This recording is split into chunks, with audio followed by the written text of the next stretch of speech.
আমরা অনেকেই কথায় কথায় প্রায়শই বাল শব্দটার উচ্চারণ করি, বিশেষ করে কোনো কিছু মন মতো না হলে কিংবা রেগে গেলে বলে বসি ধুরবাল, হেরবাল কিংবা জাতবাল।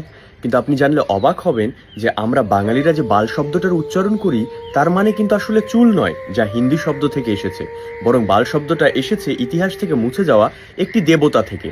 আসেন জানি বিস্তারিত। বাল দেবতা মূর্তিতে পশু মূর্তিটা আসলে শয়তানকে নির্দেশ করে। বাল মূলত হিব্রু সেমিটিক পৌত্তলিকদের ঈশ্বর, যার অর্থ হচ্ছে প্রভু। হুবল বা বাল হলো এমন একটি আত্মা যাকে ইতিহাসে অনেক অভিশপ্ত বলা হয়েছে।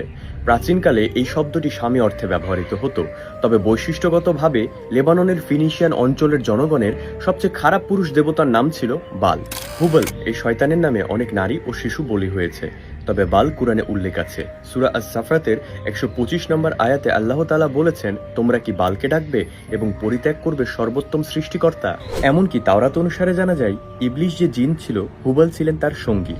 খ্রিস্ট ধর্ম এবং বাইবেলে বলা হয়েছে ভণ্ড ঈশ্বর তিনি, প্রতিটি মন্দ জিনিসের জন্য তাকে পুজো করা হতো। আর এই বিষয়টা চলে আসছে সেই রোমান কাল থেকেই। এমনকি এই বাল দেবতা ইহুদি ধর্মে একটি গুরুত্বপূর্ণ আচারও বটে। বাল দেবতার কয়েকটি রূপ পাওয়া যায়, তার মধ্যে অবাক করার মতো রূপ হলো এই একটি রূপ, যা সামেরি নির্মিত গরু। মুসা আলাইসাল্লাম যখন আল্লাহর নির্দেশে 40 দিনের জন্য তুর পাহাড়ে চলে যান, তখন তার অবর্তমানে যে ব্যক্তি গোবাছুরের প্রতিমূর্তি তৈরি করে বনি ইসরায়েল জাতিকে শিরকের গুনাহে লিপ্ত করেছিল, সেই ব্যক্তির নামে সামেরি। সে ছিল মুসা আলাইসাল্লামের যুগের সবচেয়ে বড় মুনাফিক। সামেরি নির্মিত গরুর দুই শিংয়ের মাঝখানে সূর্য, যা কিনা মিশরীয় দেবদেবীগণের মাথায়ও ছিল। কোরআনে শয়তানের কোনো বর্ণনা নেই, তবে হাদিসে বর্ণিত বিশেষ সময়ে সূর্যের দুই শিংয়ের মাঝখানে চলে আসার সাথে আশ্চর্য রকম মিল পাওয়া যায় এই দেবতার।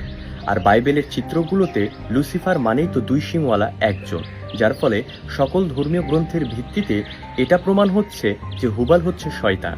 এই শয়তান বা তার প্রতিনিধিদের উদ্দেশ্যে নরবলি, আত্মা বিক্রয়, কালো জাদু চর্চার মতো ঘটনা আসলে ইতিহাসে বা বর্তমানে অস্বাভাবিক কোনো ঘটনা নয়।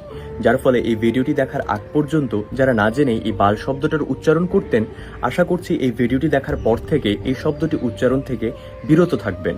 কারণ হুবাল বা বালকে ডাকার সাথে সাথে একজন মানুষ নাকি আল্লাহ তাআলা এবং তার নবীগণকে ভুলতে শুরু করে এবং জেনা, যুদ্ধ ও অনাচারে লিপ্ত হয়, যার ফলে এখনই সাবধান হন।